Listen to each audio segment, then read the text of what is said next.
Good morning, viewers. Myself, Dr. Rachel Shah, on behalf of Homeopathic Medical Association of India, Ahmedabad unit, I welcome you all.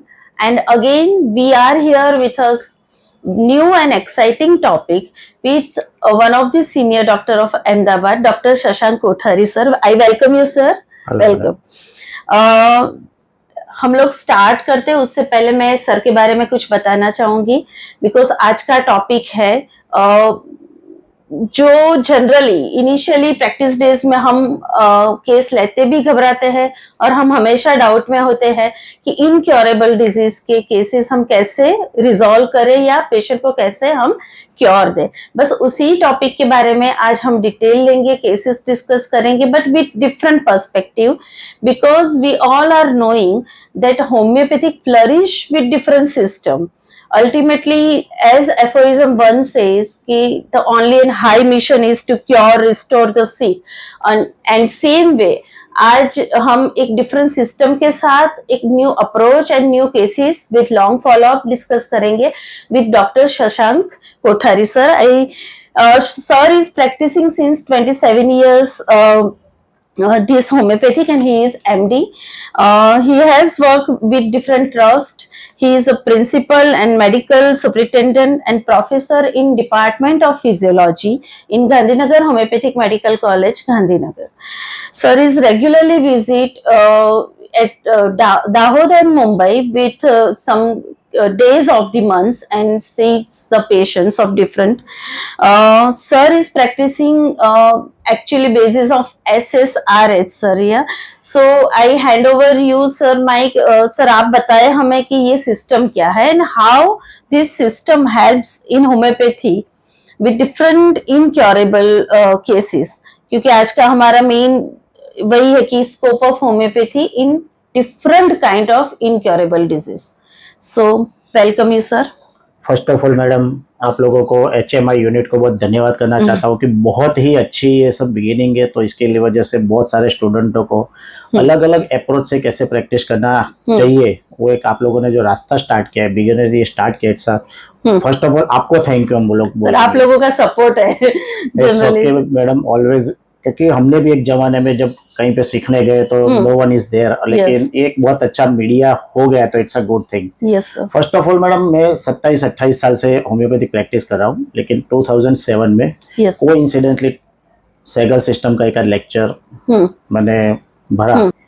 उसके बाद वो लोगों के जो main author हैं उनके कांटेक्ट में आया और आई थिंक सो कि 2-3 साल हुए और उसके बाद जो मुझे रिजल्ट आने लगे ये सिस्टम में, उसके बाद कभी पीछे मुड़ के मैंने देखा नहीं। जो मेरी लाइफ के जितने भी मुझे लगता है कि डिफिकल्ट केस, जो इसके लिए मैंने मेरी वेबसाइट पे लिखा हुआ है कि जहाँ पे आप लोग काम पूरा करते हो वहीं से हम काम स्टार्ट करते हैं। व्यूअर्स को आपकी वेबसाइट का नाम भी यहाँ बता दीजिए। www.kotharihomeopathicclinic.com www.kotharihomeopathic HOMEO है, HOMEO। Still I write down in comment box। तो उसके बाद मुझे लग रहा है कि हम लोगों ने जैसे काम करते गए तो आई थिंक सो ICU सबसे वर्स्ट पीरियड जो मेरा लाइफ में आया, कोविड। तो कोविड में आप लोगों को पता होगा कि मैं कुछ बोलना नहीं चाहूंगा, लेकिन काफी सारे होम्योपैथ लोगों ने प्रैक्टिस बंद कर दी। लेकिन उस टाइम पे मुझे पता है कि मैंने रात को 12-1 बजे तक यहाँ पे बैठ के मैं कोविड के पेशेंट देखता था, 12 बजे तक एवरीडे 12। उसके बाद में जो कॉलेज में प्रिंसिपल हूँ वहाँ पे मैं राउंड लेने जाता था। राउंड लेके मैं 4 बजे आता था ड्यूरिंग द कोविड टाइम।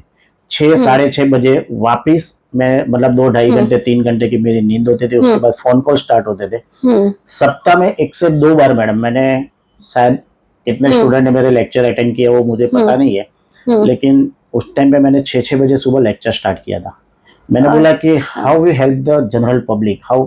तो एक मुझे समझ में आया कि अवेयरनेस के लेक्चर उस टाइम पे मेरे साथ 100 डॉक्टर ज्वाइंट होते थे। तो मैं सोचता था कि अगर एक डॉक्टर 10 पेशेंट शाम को क्योर कर देता है तो ये समाज की कितनी बड़ी हेल्प हो जाती है। पूरी पैनिक सिचुएशन थी और अक्यूट केसेस है, तो उसी टाइम पे आपने तुरंत ही उसको मतलब स्प्रेड किया। डेफिनेटली। तो ये सब चीजों से क्या हुआ कि कोविड में मैंने शायद रेयरली कोई होम्योपैथ डॉक्टर आईसीयू में गया होगा, और मैंने मेरे बहुत सारे केसेस वेबसाइट पे रखे हुए, मेरे यूट्यूब चैनल पे भी है, आईसीयू में जाके कैसे पेशेंट होम्योपैथिक क्योर करते हैं।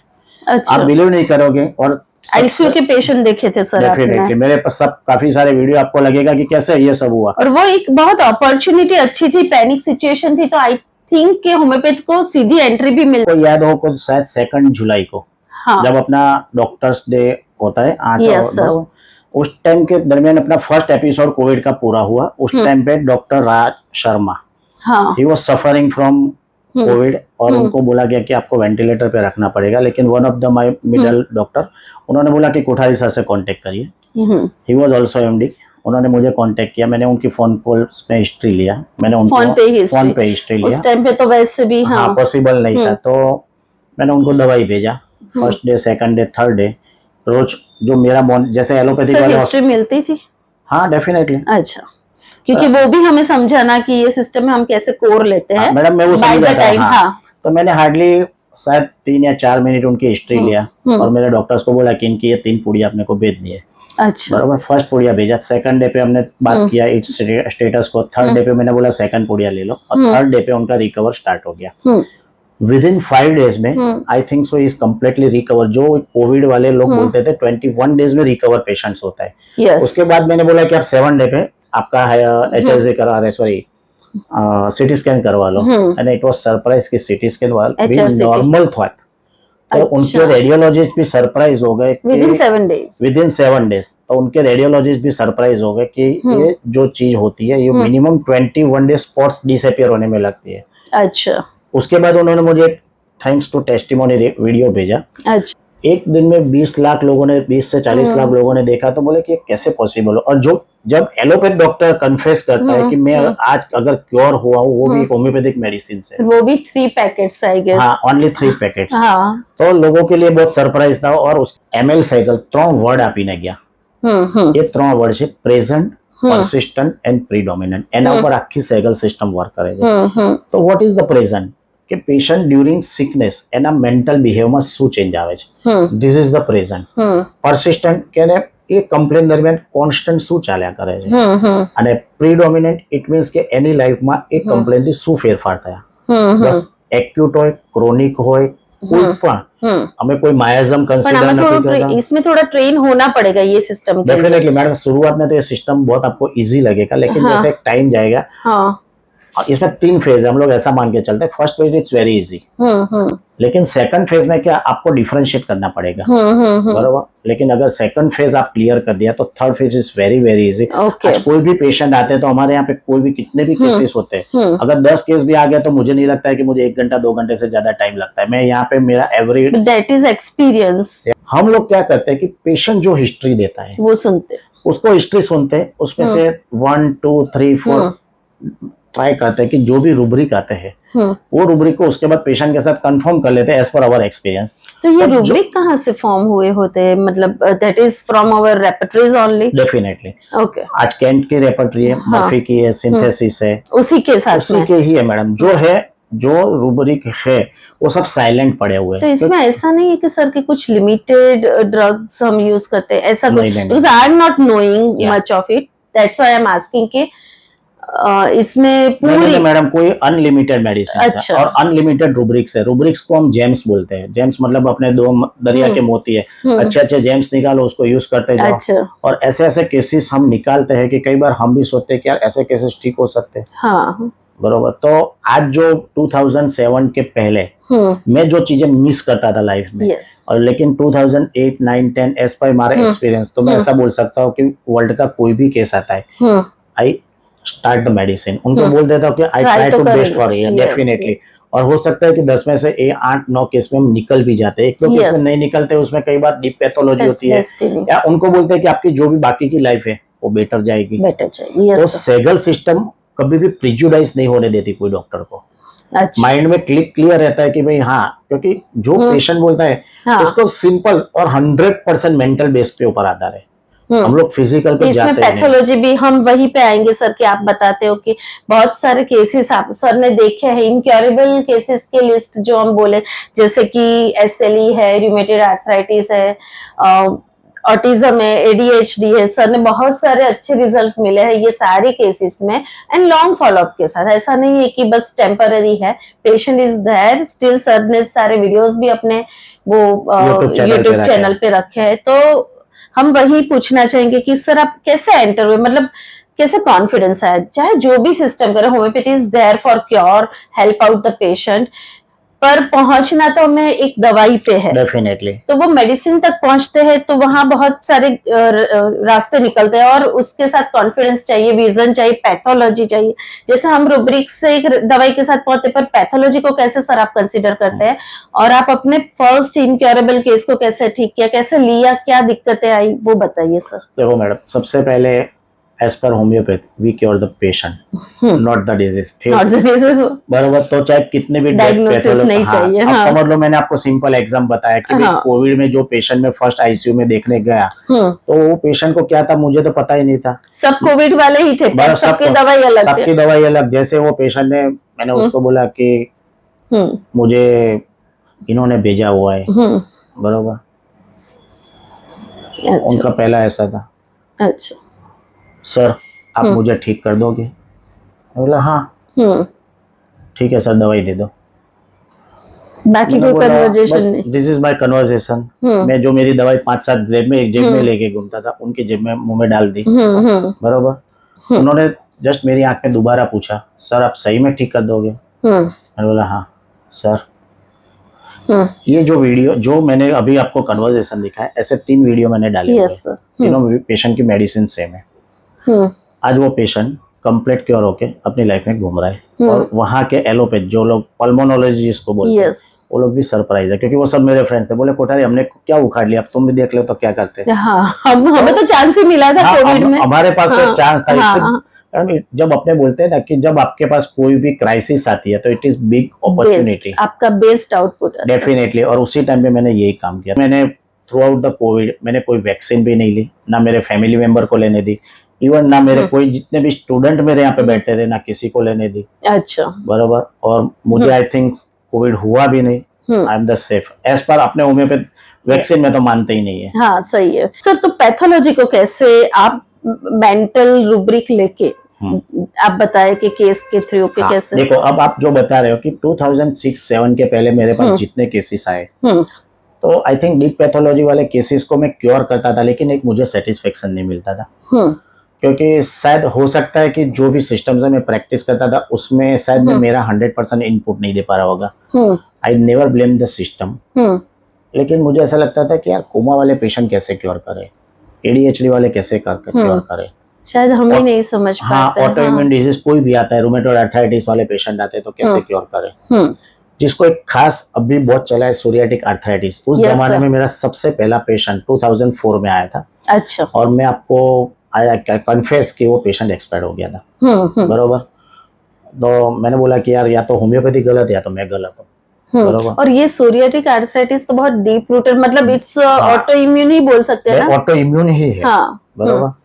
उसके बाद सेम केस 2007 में मेरी सेगल सिस्टम में एंट्री हुई, और after 6 month again 2007 end of और दिसंबर के, ऐसा मुझे याद है, एक और पेशेंट वाया मेरे पास राजस्थान से आया, इसी का सर, सेम सोरियाटिक आर्थराइटिस का। वो पेशेंट ने बोला सर होम्योपैथी से ये ठीक होगा। मैंने बोला कितने होम्योपैथ के पास घूम के आए? तो बोले सर राजस्थान के तो 3-4 बहुत टॉप मोस्ट। तो मैंने बोला मेरे पास कैसे, अगर टॉप मोस्ट ने कुछ नहीं। बोले सर आपका बहुत अच्छा नाम सुना हुआ है। तो मैंने सर उस टाइम पे सीधा मेरे सर को फोन किया। मैंने बोला सर सोरियाटिक आर्थराइटिस का पेशेंट। बोले उसमें क्या है? आपने कहा पेशेंट ठीक करते हैं, डिजीज को ठीक करते ही नहीं है, पेशेंट को क्योर करते हैं ना। जैसे हम लोग हिस्ट्री लेते हैं वैसे तो सिस्टम तो सेगल सिस्टम का हर डॉक्टर, हर फॉलोअर्स मिनिमम पोटेंसी से काम स्टार्ट करता है, यानी 3x से स्टार्ट करते हैं हम लोग। मैंने उस पेशेंट को आज भी मुझे याद है कि आर्सेनिक 3x, अच्छा, उसको स्टार्ट किया सिंगल डोज। और बिलीव नहीं करोगे कि मैंने पेशेंट को 15 दिन के बाद बोला कि आप राजस्थान से फॉलोअप में आना। पेशेंट बोला नहीं सर कोई आप चिंता मत करो, मैं यहाँ पे रुक जाता हूँ। वो रुक गया। 15 दिन एवरी वीक मेरे पास आने लगा। एक सर थोड़ा बताइए क्या सिम्टम्स थे और क्या रूब्रिक लिए, जो भी अगर याद है 2-4। चलो सबसे पहला तो मैं आपको बता देता हूँ कि पेशेंट, सबसे पहला तो सोरियाटिक आर्थराइटिस आपको समझ में आ गया कि सोरियासिस ऑल ओवर बॉडी में स्प्रेड हो चुका है, बरोबर। आर्थराइटिस साथ में होता है ना, इट मींस कि सोरियासिस बॉडी के बोन्स तक चला गया है, राइट। तो पेशेंट की कंडीशन ये होती है कि पेशेंट अपना हाथ भी नहीं उठा सकता है, पैर भी नहीं उठा सकता है, he want the help to anyone, ये कंडीशन आ जाती है। बैठने उठने में सब जगह में पेशेंट को इतनी तकलीफ होती है कि जिसकी कोई लिमिट नहीं है। राइट। तो ये पेशेंट ने सबसे पहला जब राजस्थान से आया तो मैंने उसको पूछा कि भाई तुम इतने दूर से ये सब, तो मेरे जो माइनर 2 डिफरेंसेस थे, मैंने जो उसकी हिस्ट्री लिया तो वहां पे वो डॉक्टर का नंबर लेके आया था। तो वो डॉक्टर को राजस्थान में मैंने सीधा फोन किया, मैंने बोला आपको क्या दिया था? तो उसने मुझे एक आंसर सरस दिया, बोले सर हम लोगों ने तो यहाँ पे हम थेरापेटिक काम करते हैं, तो हमने तो हमारे थेरापेटिक के हिसाब से दिया। अच्छा। मैंने बोला ठीक है चलो कोई बात नहीं छोड़ दो। फिर मैंने उस पेशेंट को सीधा क्वेश्चन पूछा, मैंने बोला इससे आपकी, हम लोग जो जनरली कोई केस में प्रिजुडाइज नहीं होते, हम पेशेंट को सीधा ही क्वेश्चन करते भाई आपका नाम, ये सब पूछने के बाद ये बीमारी की वजह से आपकी रूटीन लाइफ में क्या परेशानी आती है? अच्छा। बीमारी के बाद में तो सर मुझे अच्छा नहीं लग रहा है। और अच्छा यानी कैसा? तो सर हम चलते हैं, वॉक करते हैं, लोग पीछे से देखते तो सोचते कि यार ये क्या बीमारी हो गई है, लोग मेरे पे फिंगर रेस करेंगे, लोग मेरे पे हंसेंगे। तो मैंने बोला उसमें क्या? अरे सर आपको लगता है आबरू चली जाती है, आपको पता है कितना डर लगता है ये सब। मैंने बोला यार ये, बोला ठीक है चलो और कुछ। फिर उसकी वाइफ बैठी थी, तो उसकी वाइफ ने बोला कि सर है ना ये बीमारी की वजह से ये इंसान इतना वर्स्ट हो गया है कि कई बार हमको मारने को दौड़ता है, खाने को दौड़ता है, जो आज तक पहले नहीं था। तो बोले सर हम आपको रिक्वेस्ट करते हैं या तो पेशेंट को ठीक करो या तो हम इसको छोड़ दे। मैंने बोला बेन आप इतना कंट्रोल करो क्या? परेशान हो गए? बोले हाँ सर क्या बोलता हूँ सर, सर जिसकी कोई लिमिट नहीं, ये इंसान ऐसा नहीं था। 15 साल से जब से ये परेशान हुआ है, मतलब बिजनेस तो खत्म हो गया है और पैसे छूटते नहीं है। हम बोलते हैं यहाँ दिखाने चलो, वहाँ दिखाने चलो, अब पानी मांगते हैं तो पानी लाओ, उसके पहले तो गंदी गालियां बोलना शुरू कर देता है। अच्छा। मतलब बहुत खराब नेचर हो गया है। मैं भी सरप्राइज किया यार ऐसी तो क्या मेडिसिन होगी। फिर मैंने उसका स्टडी किया, तो मुझे उस टाइम पे मेरा बहुत स्टडी रहता था, आज भी रहता है। तो एक सिंपल रूब्रिक समझ में आया, बाइटिंग टम्बलर। Biting tumbler. अच्छा। टम्बलर यानी क्या बोलते हैं? जिससे अपने पानी पीते हैं या जिससे, तो अबे जिस ग्लास से अपने पानी पीते हैं उसको काटेंगे नहीं, लेकिन काटने की कोशिश करता है। अब इसका मतलब क्या हुआ कि उसकी वाइफ उसकी केयर करती है, उसको ही वो बंदा परेशान करता है। बराबर। Single arsenic. फिर और एक रूब्रिक मुझे समझ में आया, तो वो 2 रूब्रिक के, एक और रूब्रिक है फियर ऑफ। सर आप कौन सी रेपर्टरी में उस टाइम पे देखते थे? उस टाइम पे भी सिंथेसिस उस टाइम पे 7.1 थी। अच्छा। और उसके बाद 8.1 लॉन्च हुई, बाद में 9.1, 10 और अभी तो रडार ओपस आ गया। हाँ। बरोबर। तो अभी तो हम लोग 9.1 या 10 यूज करते, पर मैक्सिमम मैडम मैं सबको ऐसा बोलूंगा कि या तो आप कंप्लीट रेपर्टरी यूज करो, it's a good repertory. Murphy आप ऑप्शन में ले सकते हो। और सिंथेसिस 8.1 जो अगर आप जो भी वर्ड पेशेंट ने बोला उसका सिंपल रूब्रिक में कन्वर्ट करना है। अगर आपने तो सर इसमें एक रूब्रिक मिलेगा तो भी आप देते हो या जनरली कुछ क्राइटेरिया रहता है कि 3/4 मिले, कि इससे हमें पता चले कि एक्चुअली जैसे आपने इसमें बताया कि पेशेंट को पसंद नहीं था, मतलब उंगली या इज्जत की बात हुई, उसका तो रूब्रिक मेजरली होता है ना रूब्रिक है आपको fear of nose cutting. Nose यानी क्या बोलते हैं? समाज कि अपना नाक कट गया। अब नोज का मतलब अपने एक मेटाफोरिकली क्या बोलेंगे कि भाई मेरी इज्जत चली जाएगी। Yes sir. बराबर, ये चीज है। और यहाँ पे काफी लोगों में नहीं दिखने मिलता है जनरली, जो इंडियन पब्लिक है। तो क्योंकि ये मैं नहीं समझ पा रही हूँ इसलिए मैं पूछ रही हूँ, आपका तो इतना वास्ट एक्सपीरियंस है। पर कभी होता है कि हर एक को ऐसा होता है ना इज्जत का, तो मतलब मैडम पर नहीं होता, पेशेंट नहीं बोलते। एक्चुअल में पहले भी जब मैंने ये सिस्टम में प्रैक्टिस स्टार्ट की तो मुझे भी ऐसे ही लगा कि सब एक जैसे ही है। जैसे आप याद करो कि जब आप मटेरिया मेडिका पढ़ते थे तो आपको हर मेडिसिन दवाई अपनी लगती थी। बरोबर। ऐसा ही था कि जब सिस्टम में एंटर हुआ तो ऐसा लगा कि यार ये तो सब एक जैसा ही है। और जैसे हम फेलर हुए, डिफरेंशिएट करते गए, फिर समझ में आया। तो मैडम आप बिलीव नहीं करोगे, सबसे बेस्ट तरीका तो ये है कि आप एक एक रूब्रिक पे आसानी से दवाई दे सकते हो। मैंने मेरी वेबसाइट में एक्सपीरियंस आएगा डेफिनेटली, मैंने मेरी वेबसाइट पे एक 100 रूब्रिक का वर्जन डाला हुआ है। अच्छा। उसमें से मैं मानता हूँ कि आपके 20% ओपीडी तो वहां से चल जाती है। अच्छा, पेशेंट यही वर्ड बोलते हैं और यही वर्ड पे आपको सीधा बहुत अच्छा कॉन्फिडेंस दिया है सर ने। एक्चुअली जो लोग बिगिनर्स है, जो लोग प्रैक्टिस होम्योपैथिक करने में ये सोचते हैं कि कैसे ब्रेड बटर निकाले, पर this is one way you can see the result. Definitely. Yes, तो सर इसमें हम सेकेंडरी सिम्टम्स को भी कैसे समझ सकते हैं? जैसे हम थियोरेटिकली पढ़ते हैं ना ऑर्गेनॉन में, तो ये जो है कि भाई जैसे ये इंटरप्रेट करते हैं, तो उसमें कभी हम बायस नहीं होते कि प्राइमरी जो बेसिक सिम्टम्स है डिजीज के, मतलब मैं अभी भी वही पूछ रही हूँ कि पैथोलॉजी एंड माइंड को आप माइंड रुब्रिक सिलेक्ट करते हो और आपको रिजल्ट मिल ही जाता है, पर चलो कभी कभार पेशेंट नहीं बोलता है या कुछ नहीं मिलता है और पैथोलॉजिकल केस है, तो हम कैसे इसमें जाते हैं आगे? देखो मैडम, सबसे पहले तो हम लोगों ने सब मेरे स्टूडेंट को यही सिखाता हूँ कि नहीं मिलते वो भूल जाओ।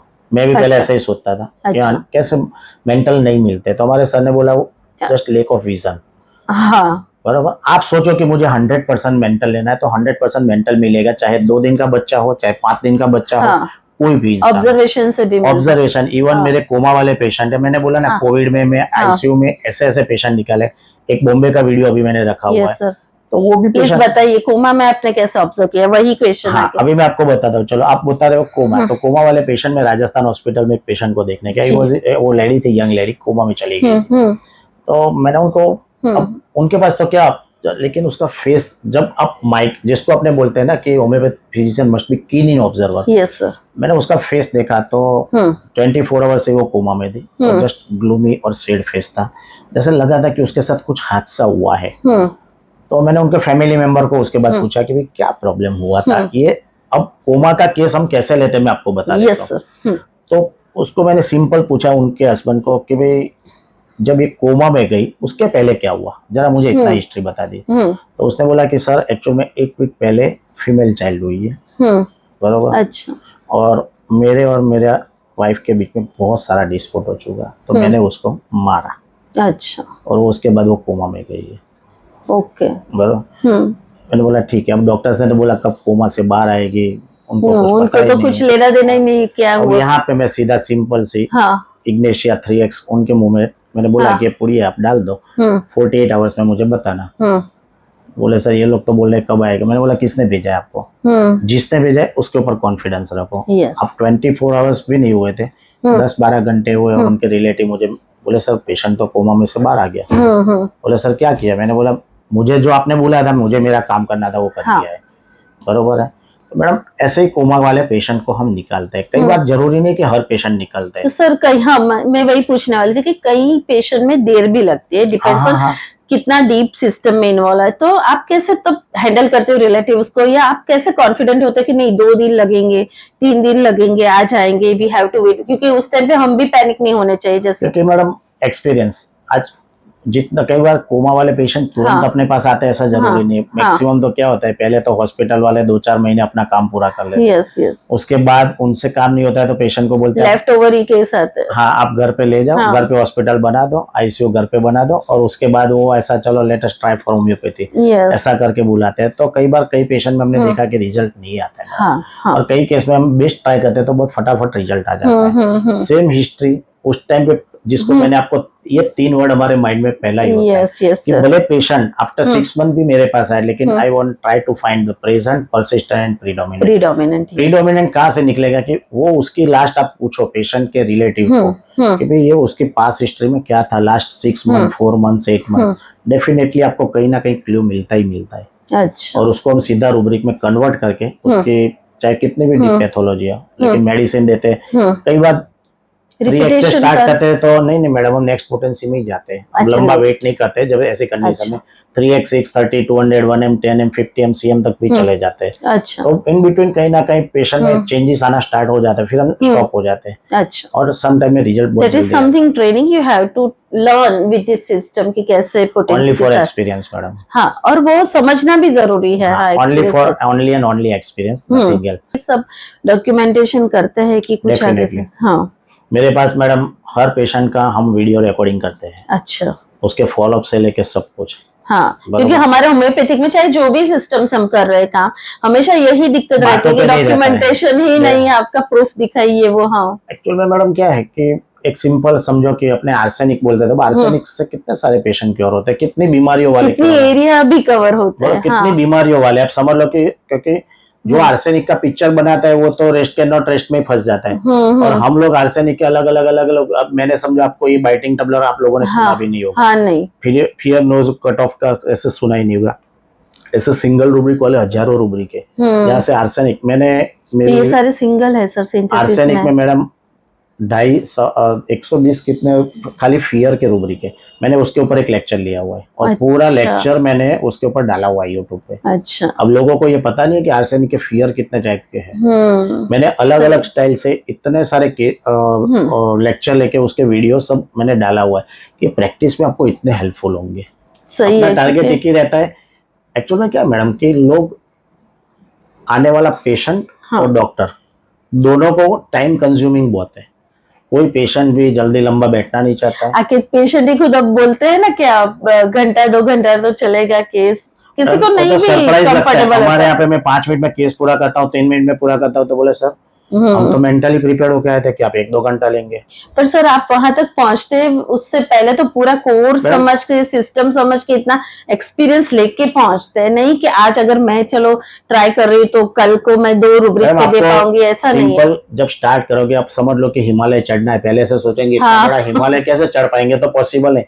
एक बार चढ़ना तो शुरू करो। That's what I convey to viewers only कि वो पूरा ठोस बेस समझ के उसको पूरा डाइजेस्ट करके ही हम ये लेवल तक पहुंच सकते हैं। दूसरा जो हम लोग कुछ नया नहीं निकालते, जो रिटर्न है ऑलरेडी बुक्स में, सब रेपर्टरी में जितने साइलेंट रूब्रिक पड़े हुए वही रूब्रिक पकड़ते हैं। समझ लो कोई पेशेंट आके, मैं एक सिंपल एग्जांपल, रेयर बोल सकते नहीं मैडम, कैसे रेयर बोल सके? रेयर तो कहाँ पे अपने रेड लाइन पे लिखा हो तो उसको रेयर बोल सकते हैं। जो हमने पढ़े नहीं है वो निकाले हैं आपने। अब मैं आपको एक एग्जांपल देता हूँ कि एमएल सहगल ने एक बहुत अच्छा एग्जांपल दिया कि आपको सफेद दाग वाला पेशेंट आया, हम लोग सीधा पूछते हैं क्या परेशान है सर, कहीं बढ़ गया तो?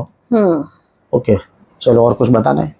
लोग क्या कहेंगे, ये सबको पता चल जाएगा। नहीं अगर वो बोलता है कि और कुछ बताना है, नहीं सर मुझे, तो हम कंफर्म कर लेते हैं कि अब हमारी मेडिसिन तो एक कंफर्म हो गई, क्योंकि उसके लिए वही एक पॉइंट मेन था। हम अगर पूछते भी इससे सोशल कंसर्न, नहीं सर कोई फर्क नहीं पड़ता। इससे जो फर्क पड़ता है वो मुझे ही पड़ता है। अच्छा ओके, अब इसका सिंपल एक ओपियम का रूब्रिक है, फियर ऑफ एक्स्ट्रावेगेंस। उसमें ओपियम सिंगल है, हम पेशेंट को देते हैं, पेशेंट पूरे बॉडी में चाहे कोई वेटिलिगो क्यों नहीं, वो क्योर हो जाता है। फिर सर आप कैसे डिसाइड करते कितना वेट करना है? ये केस एक्सपीरियंस के ऊपर है। हाँ, कब रिपीट करनी है? मैडम देखो, रिपीट मेरी जैसे देने जाएगी तो दूसरे तीसरे चौथे 5वें दिन तो सोचेगी कुछ तो रिजल्ट दिखे। देखो मेरा एक विटिलिगो वाले केसेस में एक सिस्टम है कि मैं पेशेंट को मिनिमम 3 मंथ्स की दवाई देता हूँ। अच्छा, मिनिमम 3 मंथ्स, क्योंकि मुझे पता है कि मेडिसिन का रिजल्ट 3 मंथ में स्टार्ट। तो वो पेशेंट तब तक शांत रहता है? डेफिनेटली। पेशेंट को हम पहले ही दिन जब दवाई लेने आते हैं तो उनको प्राइमरी एक्शन अपनी क्या होगी, सेकेंडरी एक्शन क्या होगी, वो सब समझा देते हैं। अच्छा, तो पेशेंट हमारे साथ मेंटली प्रिपेयर होकर चलता है कि मुझे इसी प्रकार से चलना है। वो सही है बिल्कुल। अदरवाइज तो पेशेंट भी अपना इतना अपने को डाइवर्ट कर देता है। एग्जैक्टली मैडम, अपने होम्योपैथ क्यों फेलर होते हैं मैं आपको, क्योंकि वो पैनिक होगा, हमें करेगा मैम 15 डेज हो गए कुछ चेंज नहीं है, स्टॉप नहीं हुआ है, महीना हुआ। पर वो भी, ये बहुत इंपॉर्टेंट पॉइंट है सर, बताइए। हर आने वाले पेशेंट को, हाँ, हम समझ लो कि आज सुबह बेंगलोर से मेरा एक पेशेंट आया, उसको एक्जिमा था दोनों फुट में। तो मैंने उसको क्लियर समझा दिया कि 15 साल का एक्जिमा है, तुम्हें 2 साल वेट करना है। और मुझे बोले सर बेंगलोर से मुझे आना नहीं है। मैंने बोला आपको आने की जरूरत नहीं, आप वीडियो कॉल से बात करते हैं। अभी मैं 2 महीने की दवाई देता हूँ, आपको प्राइमरी एक्शन में ऐसा होगा, आपके ऑइंटमेंट सब बंद कर दो, सेकेंडरी एक्शन ऐसा आएगा, आपको मुझे कॉल करना है।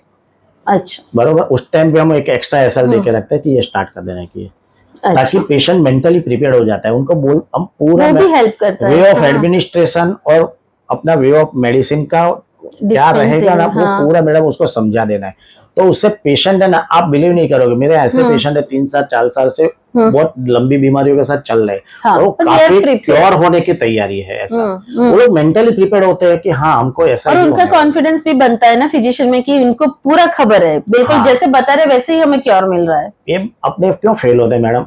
अपने पास पेशेंट आया ना तो अपने क्या करते हैं, उसको बड़ी बड़ी बातें करते हैं, हम ये कर देंगे वो कर देंगे, तो पेशेंट को भी आपके अंदर एक ट्रस्ट टेम्पररी बढ़ जाता है। बरोबर। जैसे ही वो आपने बोला वैसा रिजल्ट नहीं आया, क्योंकि जरूरी नहीं है कि हर बार सिमिली मम जाए, तो पेशेंट तो इमीडिएटली मैडम अब कब तक। और सर ऐसा भी होता है, मैं खुद की बात करूँ कि हमारा खुद का भी कॉन्फिडेंस नहीं होता कि हम कब तक, तो पेशेंट अगर आके बोलता है 15 दिन महीने में कि कुछ एक 1% भी फर्क नहीं है, तो हम भी एक बार सोचने लगते हैं। हम ये नहीं सोचते कि इतना पुराना है, it will take a time. आपने बताया वैसे प्राइमरी पेशेंट को पहले समझा दो ना, हाँ, पहले से पेशेंट को कन्विंस कर लो। हाँ, तो मुझे लग रहा है कि ये this is one part of treatment. Definitely, yes sir. और है ना मैडम, देखो दूसरी सिस्टम में पता नहीं है, लेकिन हमारी सिस्टम का एक वे है कि आप जब फर्स्ट वॉल्यूम हमारा सैगल सिस्टम के टोटल 16 वॉल्यूम है, उसको आप पढ़ोगे, उसमें लिखा है कि पेशेंट को देने के बाद एक्सपल्सन, अपनी जो डिजीज की जर्नी है वो कैसे रहेगी। बरोबर। आज उस पेशेंट को जो मैंने कोविड के डॉक्टर राज शर्मा को मैंने जब दवाई दी, तो मेरी मेडिसिन उसी जर्नी के हिसाब से काम करती थी। 5th डे पे वो डिजीज पीक पे जाता है और उसके बाद अपने आप डाउन होना स्टार्ट हो जाता है। बरोबर। तो हम पेशेंट को भी समझा देते हैं कि कुछ भी हो आपको मुझे कांटेक्ट करना है, first day, third day, 5th day पे। अच्छा। बरोबर। उसके बाद तो पेशेंट मेंटली प्रिपेयर होता है। तो ये एग्रावेशन थ्योरी एग्रावेशन नहीं बोल सकते मैडम, एग्रावेशन में पेशेंट परेशान होता है, लेकिन इसमें हम लोग बोलते हैं इट इज कॉल्ड एक्सपल्सन। अब जब बॉडी में टॉक्सिन्स कोई भी डिजीज के हैं तो बाहर तो निकलेंगे। आइदर अभी मेरे यहाँ पे एक पेशेंट को विटिलिगो था, उसका एक्सपल्सन आप बिलीव नहीं करोगे स्टाई के रूप में बाहर आया। रिकरेंट एवरी वीक स्टाई होने लगी। तो वो आपको कैसे पता चला सर कि ये एक्सपल्सन है? मतलब हाँ, वही बता रहा हूँ आपको। एक्सपल्सन में patient always after expulsion he feels better. वो बोलेगा सर अच्छा ये हुआ ना, उसके बाद मुझे बहुत अच्छा लगा। अभी एक कैंसर के पेशेंट को बड़ौदा का था, तो उसने मुझे 5वें या 7वें दिन कॉल किया, बोले सर आज 40 डायरिया हो गया। मतलब अभी बोले मैं तो घूमता फिरता हूँ। बोला दूसरी दवाई, हाँ नहीं तो अगर वो मेडिसिनल डिजीज होता तो डेफिनेटली ही फील्स वीक। तो हमारे मगज में होता है कि इसका एक्सपल्सन आएगा, तब क्या करना है। It's management part is very very important in every homeopath. अपने काफी सारे होम्योपैथ को एक्चुअल में मैडम क्या है कि पास हुए क्लिनिक खोल दिया, ऐसा नहीं करना चाहिए। कोई एक्सपर्ट के अंडर में बैठो, ट्रेनिंग लेनी चाहिए। आपको ट्रेनिंग लो 6 महीना, 8 महीना, 12 महीना, उसके बाद आप प्रॉपर स्टार्ट करो। क्योंकि कई बार आपको मेडिसिन आपकी राइट होने के बावजूद you are failure because the management part is very weak. Absolutely right sir, आपने बिल्कुल सही बताया। क्योंकि अगर राइट मेडिसिन भी शायद मिल जाती है, पर उसको कैसे मैनेज करना है, कैसे प्रेडिक्ट करना है, कब रिपीट करना है, कैसे पोटेंसी देनी है, वो सारी पूरी एक सिस्टम के ही साथ अटैच चीज है। बिल्कुल सही। इसके लिए मैडम लास्ट हमने 29-30 को अप्रैल को एक लेक्चर लिया था मैंने यहाँ पे। उसका पूरा रिकॉर्डिंग मैंने यूट्यूब पे रखा है। उसमें मैंने 3 घंटे का how to management in our case taking, उसके ऊपर पूरा 3 घंटे का मैंने लेक्चर लिया हुआ है। सही में कोई भी होम्योपैथ डॉक्टर को वो हेल्पफुल हो ऐसा लेक्चर। अगर आपको इंटरेस्ट है और देखना है तो सर की जो मैं लिखूंगी उनकी ये यूट्यूब चैनल और उसका डिस्क्रिप्शन, तो आप जाके देख सकते हो। Yes sir.